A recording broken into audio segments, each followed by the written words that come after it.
La charte de coopération sereine, c'est un outil essentiel de la méthode qu'on utilise sur chaque projet. Son objectif principal, c'est d'éviter de se précipiter dans l'opérationnel en instaurant d'abord un cadre clair entre les membres du groupe projet. Dans les projets Solucratie, c'est pas rare qu'il y ait des personnes qui se connaissent pas ou qui n'ont jamais collaboré ensemble et qui se retrouvent à travailler en commun. Et donc, ça peut être difficile d'évaluer les positions de chacun, ses valeurs, de savoir comment chaque personne envisage le projet quand on se lance. Donc la charte, elle permet déjà de se mettre d'accord sur des points essentiels avant que ceux-ci ne deviennent critiques et chargés en émotions. Un exemple, par exemple, c'est la gestion des finances. Si le groupe il n'a pas anticipé la manière de répartir l'argent, il va se retrouver soudainement avec une somme importante à gérer. Ça peut générer des tensions, surtout s'il y a certaines personnes qui vivent des situations personnelles difficiles. Si jamais on ne se met pas d'accord sur la manière de gérer l'argent et qu'à un moment donné, on commence à devoir re-questionner le budget et sa répartition, et qu'il y a une personne qui, à ce moment-là, vient je sais pas, de divorcer, et doit trouver un logement ou a beaucoup de soucis au niveau financier, elle va avoir des enjeux qui sont différents et qui vont avoir tendance à essayer ouais, d'influencer sa manière de redistribuer l'argent. Et donc, en définissant à l'avance les règles de gestion financière, le groupe il va éviter d'avoir à négocier sous pression, ce qui va limiter les risques de conflit. La charte de coopération sereine, elle vise à identifier les sujets sensibles, susceptibles de créer des tensions une fois qu'ils deviennent des enjeux majeurs. Parmi ces sujets, il y a par exemple l'objet de la mission, la répartition des rôles, la gestion des finances, comme on disait, euh, la gestion des conflits, le soin collectif. Donc ça, c'est vraiment de se poser la question, plutôt que ça soit un impensé, de se dire bah, comment est-ce qu'on va se faire du bien pendant le projet, comment on va prendre soin les uns des autres durant le projet, et comment le groupe va prendre soin de ses membres. Parce que c'est facile, dans les moments de tension, dans les moments de pression, ben, de se laisser aller, et oui, peut-être qu'on va réussir à déployer le projet, mais ça va potentiellement créer des blessures qui seront difficiles à récupérer ensuite. Donc, travailler tous ces points en amont, quand tout va bien, quand on est dans un climat serein, quand on a le temps, ça permet au groupe de se concentrer pleinement sur l'action quand les choses deviennent plus intenses. Et un autre intérêt de la charte, c'est de clarifier les différentes conceptions, les interprétations des termes et des rôles.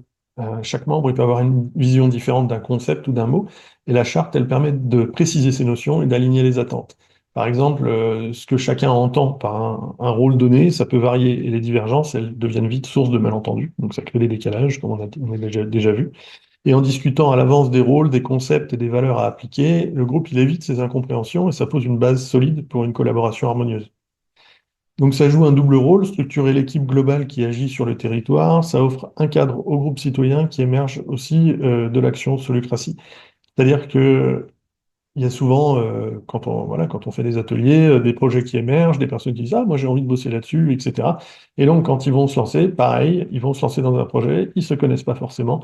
C'est important qu'ils puissent se poser et discuter de différentes choses, les valeurs portées par le groupe, les intentions respectives, etc. Et donc, vous avez le document qui est là, qui est pré-rempli avec des choses. Donc, ça permet aussi de donner une idée de ce qu'on entend par là.